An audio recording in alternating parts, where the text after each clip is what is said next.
Ay, yes, andyan ako. Yes, that's right. I love it. Earlier on, into our parenting journey, Ben and I attended a parenting workshop, and one of the things na tinuro sa amin was special time. Actually, ang recommendation nga doon was just 10 minutes per child, per parent, but you have to label it. So, nung nakita ko yung brilliant hours, sabi ko, nag-intindihan ko siya. It was really, it affirmed something we already believed in. And that is spending quality time with your children, having that meaningful connection, and more so, learning together. So, di ba, hindi lang, kasi minsan magkatabi lang tayo, nung anak natin, dyan lang siya, nandun tayo, we're in one room. But we're not actually connecting with our children. And we let them do their thing, and sino po? Ako nang magsasabi, guilty din ako minsan na yung nagtatrabaho ko sa telepono ko, yung asawa ko po, guilty dyan. O yung pinakausap po kami ng anak, tapos, alam mo nasa phone tayo. And syempre, it happens. It's normal.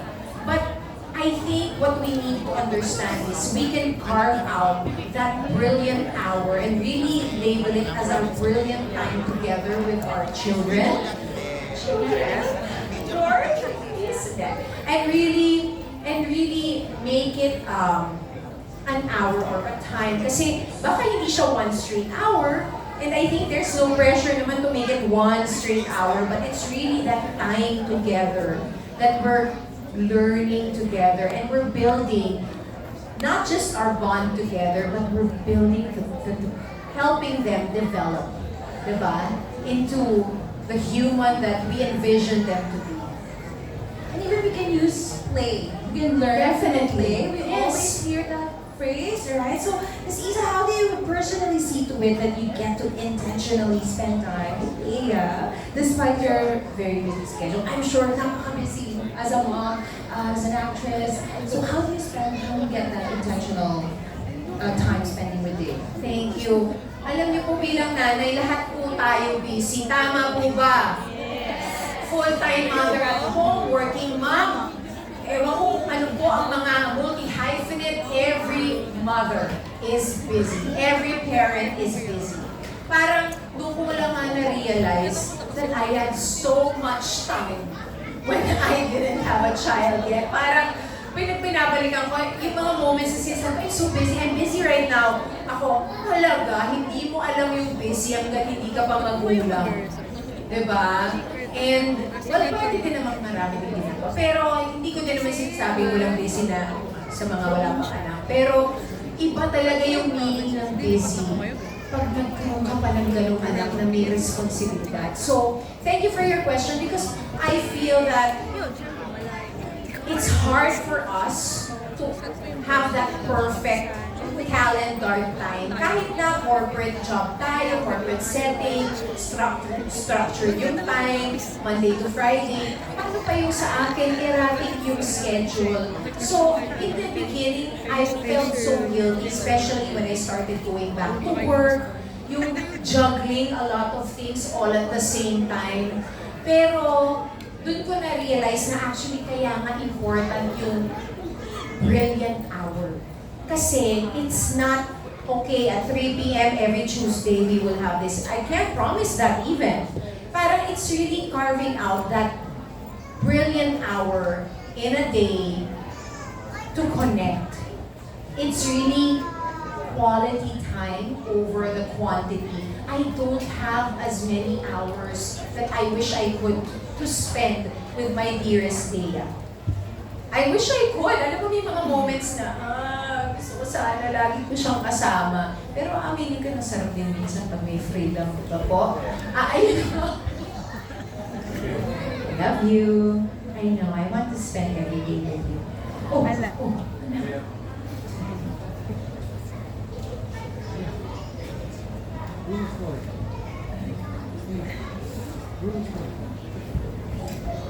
Ayun. Yan po. Ganun po ka-connected. Kinakabahan na po ang agency. Opo. you know, we so want to spend that time. But the reality is we have other commitments and responsibilities in this world. So, it's really carving out intentional time and really setting aside the guilt. Because this will take away that guilt eh. Because alam mo, nagawa ko yung brilliant hour. I've helped my child through play, develop by, asking them, building their curiosity, asking these questions. So, mahalaga talaga siya. And, you've mentioned being busy, and isa sa mga guilt natin as a mom na sobrang busy, or as a parent na sobrang busy, is yung wala tayo dun in the important milestones, right? So speaking of milestones, more than the physical milestones, like their height, or they've grown, luto na sila ngayon, it's also important to, may weight din, yes, height and weight. It's also important yung other milestones, other than just the physical. So, as you raise Dana, what milestone have you realized, mamaya teacher would ask, Sabi ko, puro ako siya expert. Bago lang ako dito. So, ano ba yung other milestone, other than the physical milestone, have you realized is just as important to give time to? Thank you. Alam mo, especially pag bagong parent, di ba, we become so obsessed with the growth chart, yung trajectory niya, kung nandun siya, anong percentile ba? And we're always like looking at numbers. But there are things, we don't have a milestone kit for empathy, curiosity, or when a child is able to regulate their nervous system. Meron ba tayong matitignan kung tama ba yung ginagawa natin at yung nangyayari? Wala. And so, I feel like when Dea asks me why, she started asking why. Quite a while back, ako parang, hey, something's happening. And kayo po ang expert dito. Totoo po ba yung pag nagtatantrums part of ba yung development? Kasama yun. Kasama na. Yes. So, buti na lang, sabi ko, I remind myself when she's having a moment, and we all have moments, I tell myself that means her brain is developing. This is just part of being human.